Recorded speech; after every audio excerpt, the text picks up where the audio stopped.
আসসালামু আলাইকুম এভরিওয়ান, আশা করি অনেক ভালো আছেন। আমি আবারও হাজির হলাম এলিম 6.4 আর 15 ভার্সন থেকে আর 18 ভার্সন পর্যন্ত ব্যবহার করার জন্য নতুন কিছু এক্সেন ফাইল নিয়ে। এক্সেন ফাইলগুলো দিয়ে কিন্তু আপনি হিউম্যান ফটোগ্রাফি করতে পারবেন। অলরেডি কিন্তু আপনার ফটোগুলো দেখতেই পারতেছেন কতটা প্রিমিয়াম কোয়ালিটির ফটোগুলো কিন্তু আসতেছে।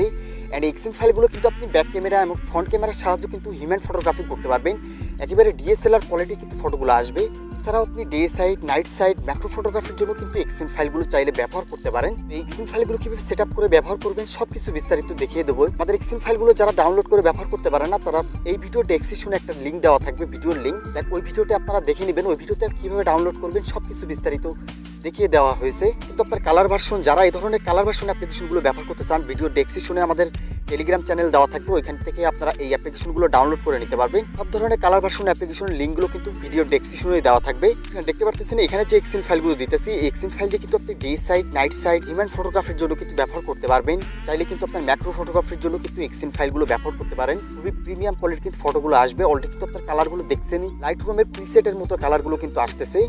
এক্সেন ফাইল দিয়ে আমি কিছু ফটোগ্রাফি করেছি, আমি আপনাদের দেখিয়ে দিচ্ছি আসলে এক্সেল ফাইলগুলো কেমন কাজ করতেছে।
এখন কিছু এক্সএমএল ফাইলের কালার সেটিং এর কথা বলে দিচ্ছি। অনেকের আছে আপনারা কালারগুলো পরিবর্তন করতে চান, সেক্ষেত্রে আপনার যে এক্সএমএল ফাইলটা আপনারা কালার পরিবর্তন করতে চান, সেই এক্সএমএল ফাইলটা আপনারা ফার্স্টে ইনপুট করে নেবেন। ইনপুট করার পরে এখান থেকে আপনারা সেটিং অপশনে চলে আসবেন। সেটিংয়ে আসার পরে এখান থেকে ফটো প্রসেসিং এই অপশনটাতে ক্লিক করবেন। তারপরে এখান থেকে আপনারা মেন ক্যামেরা, ফ্রন্ট ক্যামেরা এই দুইটা আপনারা এখান থেকে চেঞ্জ করবেন। যদি ব্যাক ক্যামেরাটা চেঞ্জ করতে চান, সেক্ষেত্রে আপনারা মেন ক্যামেরাতে চলে আসবেন। আমি আপনাদের একটা সেটিং দেখিয়ে দিচ্ছি, একটা সেটিং দেখে আপনারা ফ্রন্ট ক্যামেরাটা চেক করে নেবেন। আচ্ছা, এখান থেকে আসার পর আপনারা মেন সেটিংয়ে আসবেন।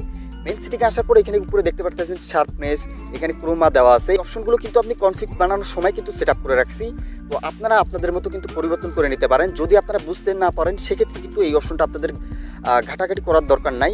তো আমি আপনাদের কালারগুলো এখান থেকে দেখিয়ে দিচ্ছি কীভাবে কালারগুলো পরিবর্তন করবেন। এর জন্য আপনারা চলে আসবেন, এই যে কালার অপশনটা আছে, এই কালার অপশনটাতে ক্লিক করবেন। এখানে কিন্তু আপনি অনেক ধরনের কিন্তু কালার পেয়ে যাবেন। এখান থেকে আপনারা স্ক্রল করে নিচে চলে আসবেন। এখান থেকে সিএফ সেটিং যে অপশনটা দেখতে পাচ্ছেন, এখানে দেখেন green option, red option, blue, yellow, green, red, orange এই অপশনগুলো কিন্তু এখানে দেখতে পাচ্ছেন। এইখান থেকে আপনারা কম বেশ করে দেখবেন যে আপনার কাছে কোনটা ভালো লাগে। যেটা আপনার কাছে ভালো লাগবে সেটা কিন্তু এখান থেকে বাড়িয়ে কমিয়ে আপনি কিন্তু আপনার মন মতো কালারগুলো সেটিং করতে পারবেন।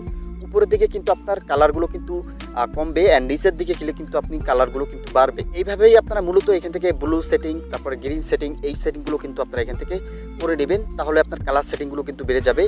আর যদি আপনার ফেসের স্পুটটা যদি একটু বেশি চান, অথবা আপনার নয়েজটা বেশি হয়ে যায়, সেক্ষেত্রে আপনারা নয়েজ রিডাকশন এই অপশনটা চলে আসবেন। এখানে দেখেন স্মুথ নামে একটা অপশন আছে, এই স্মুথে কিন্তু আপনার ডিফল্টে দিয়ে রাখছি। ডিফল্টে আপনার স্মুথটা ভালো কাজ করে। যদি আপনার অতিরিক্ত লাগে, সেক্ষেত্রে আপনারা এখান থেকে 3 পয়েন্ট দেখতে পারতেছেন, 3.50 তো করতে পারেন, 4.00 তো রাখতে পারেন। আপনার যেটা ইচ্ছা সেটা থেকে কিন্তু এখান থেকে সেট আপ করে আপনি ফাইলটা সেভ করে নিতে পারেন। এই সেটিংগুলো হয়ে গেলে এখান থেকে আপনারা ব্যাক চলে আসবেন। এছাড়াও কিন্তু আপনারা এখান থেকে নয়েজ রিডাকশন যে অপশনটা দেখতে পারতেছেন, এখানে আছে আপনার ফটো তোলার পর কিন্তু ফটোতে দেখবেন যে একটা ফাটা ফাটা ভাব আসে, ওইটা কিন্তু আপনার নয়েজের জন্য। তো এখান থেকে আপনারা স্মুথ যে নয়েজটা আছে এটা বাড়িয়ে দিবেন। তারপরে এখান থেকে টেম্পোরাল যেটা আছে এটাও আপনারা এখান থেকে বাড়িয়ে দেবেন। তাহলে দেখবেন যে নয়েজগুলো কিন্তু আপনার রিমুভ হয়ে গেছে।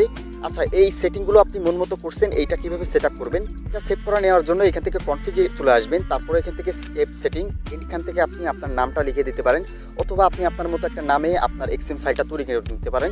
তারপরে এখান থেকে যখনই আপনারা ইয়েস ক্লিক করবেন এই এক্সএমএল ফাইলটা কিন্তু আপনার এখানে সেভ হয়ে যাবে। আচ্ছা, ক্যামেরাতে আসার পর এখানে দেখতে পারতেছেন সাইফ এক্সএমএল কিন্তু একটা সেভ হয়ে আছে এক্সএমএল ফাইল। এক্সএমএল ফাইলটাই কিন্তু আপনারা মাত্র সেটিং করে সেভ করলাম আপনাদের সামনেই। এভাবে কিন্তু আপনারা সেভ করতে পারবেন। এক্সএমএল ফাইলগুলো যদি ভালো লেগে থাকে অবশ্যই ভিডিওতে একটা লাইক করে দেবেন, আর কমেন্ট সেকশনে আপনার মতামত বলতে ভুলবেন না কেমন হয়েছে এক্সএমএল ফাইলগুলো। আর যদি চ্যানেলে নতুন হয়ে থাকেন অবশ্যই চ্যানেলটি সাবস্ক্রাইব করে দেবেন এন্ড পাশে থাকা বেল আইকনটা প্রেস করে রাখবেন, তাহলে আমাদের নতুন নতুন এক্সএমএল ফাইলের ভিডিওগুলো কিন্তু আপনার কাছে সবার আগে পৌঁছায় যাবে। তো দেখা হবে, কথা হবে নেক্সট কোনো কনফিগ ভিডিওতে। ততক্ষণ সবাই ভালো থাকবেন, আল্লাহ হাফেজ।